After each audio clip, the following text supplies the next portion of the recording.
Bible सर्वे। इस series में हम लोग जानेंगे कि बाइबल असल में क्या है, बाइबल को किन लोगों ने लिखा था, बाइबल लिखने में कितना टाइम लगा था, क्यों हम लोग बाइबल पढ़ेंगे।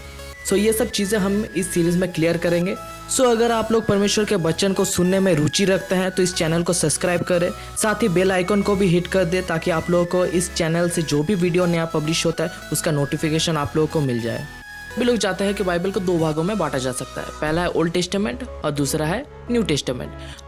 ओल्ड टेस्टामेंट में कुल 39 किताबें हैं और जो नया नियम है यानी कि न्यू टेस्टामेंट है उसमें कुल 27 किताबें हैं। अब इन पुरातन नियम के 39 जो किताबें हैं इन लोगों को मेनली 4 कैटेगरी में बांटा जा सकता है।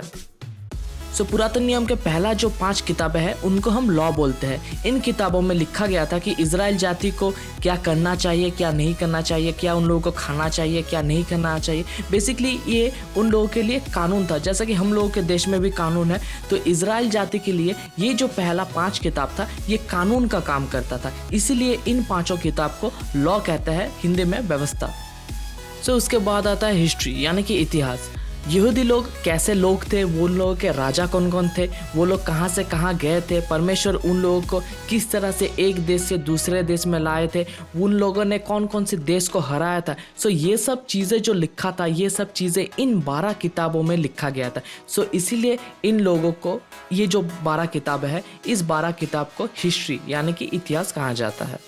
पोएट्री यानी कि कविता। यहूदी लोग जो कविता करते थे, जो गाना गाते थे परमेश्वर की स्तुति करने के लिए, वो सब कविता या फिर गाने यहाँ इन 5 किताबों में लिखा गया है।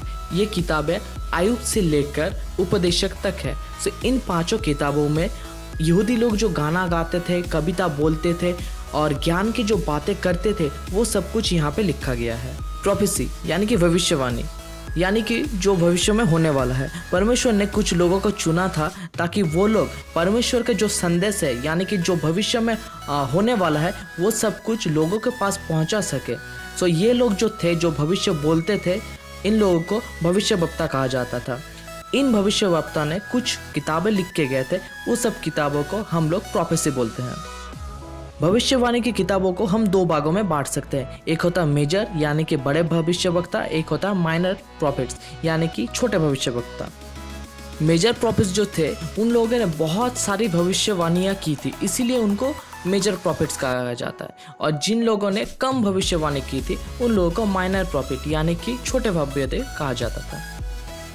प्रॉफिट्स में कुल 5 किताबें हैं और जो माइनर प्रॉफिट्स है उनमें कुल 12 किताबें हैं, जो कि है होसिया टू मलाकी। शुरू होता है नया नियम। नया नियम में कुल 27 किताबें हैं और इनको 4 भागों में बांटा जा सकता है। पहला है गॉस्पेल यानी कि सुसमाचार, दूसरा है हिस्ट्री यानी कि इतिहास, तीसरा है एपिसल यानी कि पत्रिका या फिर हम लोग चिट्ठियाँ भी बोल सकते हैं, और लास्ट में आता है प्रोफेसी यानी कि भविष्यवाणी। गॉस्पेल जिसका मतलब होता है गुड न्यूज़ या फिर शुभ संदेश। इन 4 किताबों में प्रभु यीशु की जन्म, उनका जीवन काल, मृत्यु एवं पुनरुत्थान के बारे में लिखा है।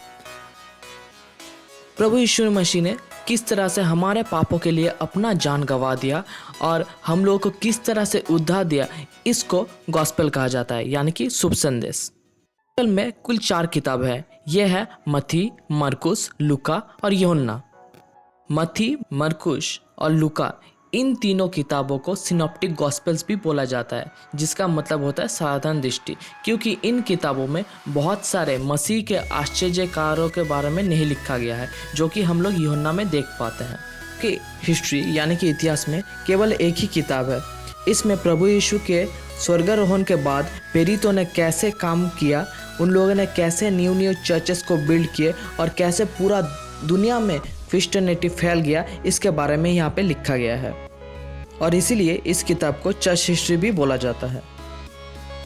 एपिसल्स यानी कि चिट्ठियाँ, यहाँ पर हम देख पाते हैं कि प्रेरित लोग कुछ चर्चेस को और कुछ व्यक्तियों को चिट्ठियाँ लिखते हैं और उन लोगों को बताते हैं कि किस तरह से विश्वासी जीवन यापन करना है। 2 भागों में बांटा जा सकता है। पहला को हम बोलते हैं पॉलियन लेटर्स यानी कि जो चिट्ठियाँ प्रेरित पौलुस ने लिखी थी, और उसके बाद आता है जनरल लेटर्स यानी कि बाद बाकी जो लोग थे उन लोगों ने जो चिट्ठियाँ लिखा था उन सब चिट्ठियों को जनरल लेटर्स यानी कि साधारण पत्रिका भी बोला जाता है। एलियन लेटर्स में आता है रोमियो से इब्रानी तक। यहाँ इब्रानी को किसने लिखा है ये क्लियर नहीं है, पर लिखने के स्टाइल को देखकर यही लगता है कि पौलुस ने ही इसको लिखा था। और जो जनरल लेटर्स थे उनमें आते हैं याकूब से यहूदा तक। प्रोफेसी, इसमें केवल एक ही किताब है जो कि है रेवलेशन यानी कि प्रकाशित वाक्य। जो भी भविष्य में होने वाला है वो सब कुछ यहाँ पे लिखा गया है। कहता हूँ कि आप सभी लोगों को ये वीडियो अच्छा लगा होगा। अगर वीडियो अच्छा लगा होगा तो प्लीज़ लाइक कीजिएगा, अपने दोस्तों के साथ शेयर कीजिए। अगर कोई भी क्वेरीज रहा तो प्लीज़ कमेंट कीजिए या फिर हम लोगों को डीएम कर सकते हैं। और अगर आप लोगों को इस तरह के और भी कंटेंट्स चाहिए परमेश्वर के बारे में या फिर इस तरह के बिब्लिकल कंटेंट्स के बारे में, तो प्लीज़ चैनल को सब्सक्राइब कर लीजिए, क्योंकि इस चैनल पे आप लोगों को इस तरह के वीडियोस मिलते रहेंगे।